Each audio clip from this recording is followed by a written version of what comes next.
we created this little sensor. It's a little 2 millimeter by 2 millimeter sensor that measures this energy transfer. We measure exactly what you feel.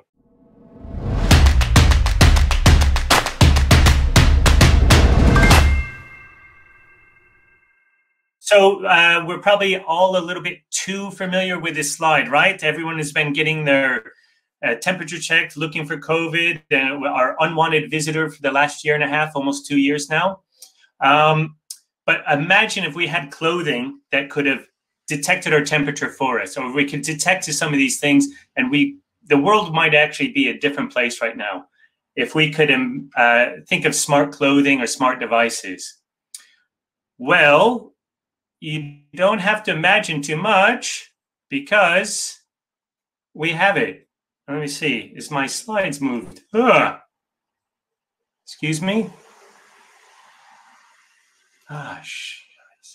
Excuse me. My slide. There we go. Okay. So we have the first non-invasive wearable technology that monitors core body temperature. So you don't have to imagine about this technology. We have it, and you can find out more about it at corebodytemperature.com. This is a wearable technology. It communicates with your smartwatch, your phone, or bicycle computers. But the technology itself can be embedded into smart clothing and smart devices. And our first form factor is a wearable device.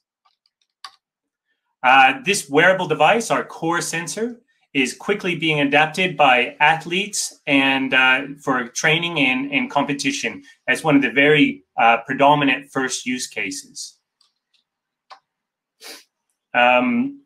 And actually, it's being adopted extremely quickly. We're working with most of the professional teams that compete in the Tour de France, like Ineos Grenadier, Quick Step, and Bora, just to name a few. And we've also working with a lot of Olympic organizations who just competed in Tokyo.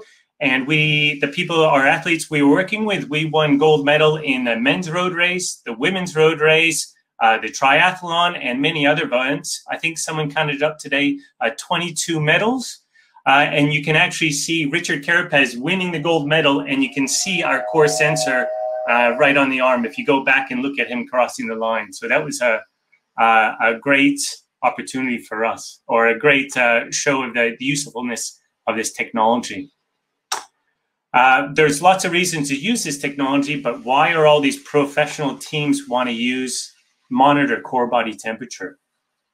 Basically, when you do an activity, when you do exercise, your core body temperature goes up to really high levels when you're training and competing. We regularly record temperatures over 40 degrees, or that's 104 degrees Fahrenheit.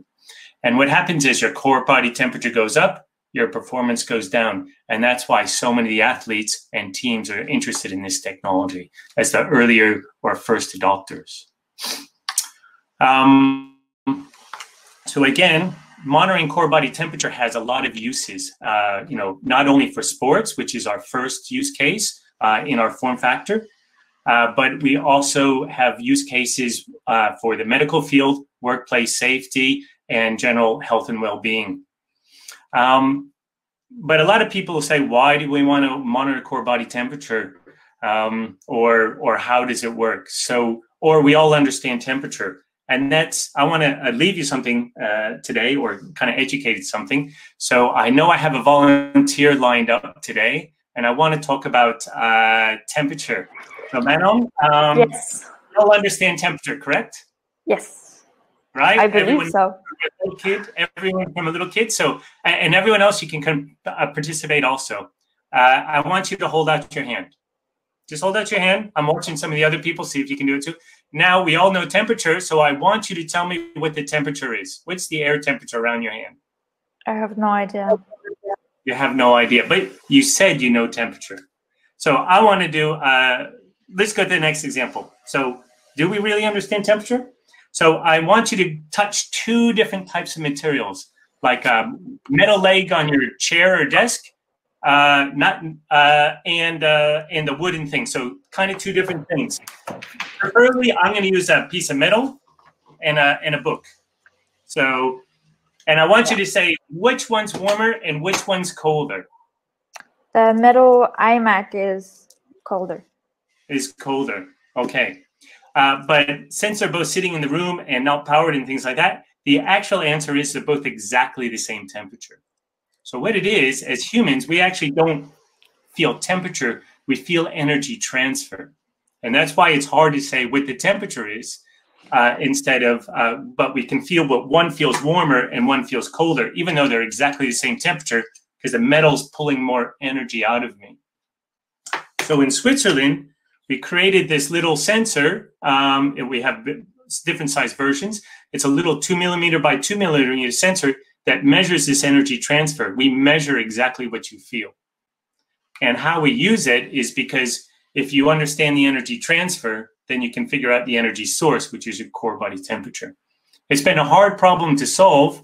We've been doing clinical studies and programs for 6.5, almost 7 years. So it's not a non-trivial thing. That's a very simplified version.